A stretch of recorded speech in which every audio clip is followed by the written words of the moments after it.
was our first international red ball drill, and I didn't know it was going to work in Kenya because Kenya doesn't have a 911 that people can call, and this mining facility was in the middle of nowhere. And basically, this mining facility was above ground, so they collect dirt and refine it for minerals. And 16 guys operate the machinery that collects all of that dirt. So we've done site familiarization with red ball drills, and the entire facility, all employees at the facility received the memo that we would be conducting, that if somebody approached them with a red ball, it meant that they were about to have a conversation about a crisis event. I walked in as moderator. I said, just so you know, this isn't a test. It's a conversation.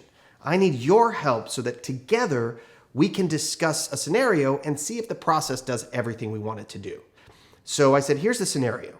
You have one road that leads up to your facility. So you would see a vehicle coming from far away. And they said, oh, yes, we see vehicles coming from really far. I go, okay. So you're about a half a kilometer from base camp. And let's say you see a white truck coming up the road.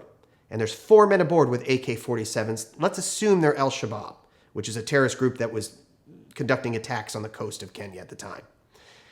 And I said, go.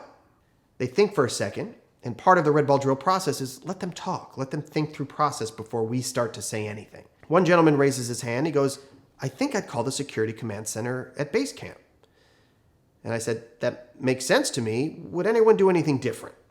And they think, and they're like, no, we'd call the security command center at base camp. I said, that makes sense. They can send armed response. They can notify the rest of the facility that there's an armed threat.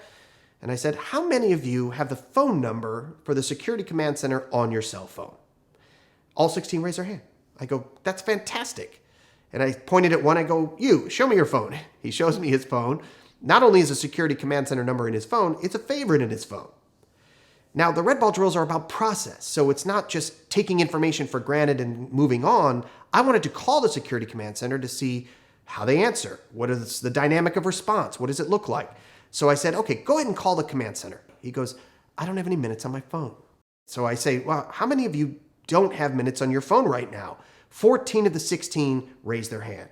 Now, the communications plan for this entire mining facility is cell phone based.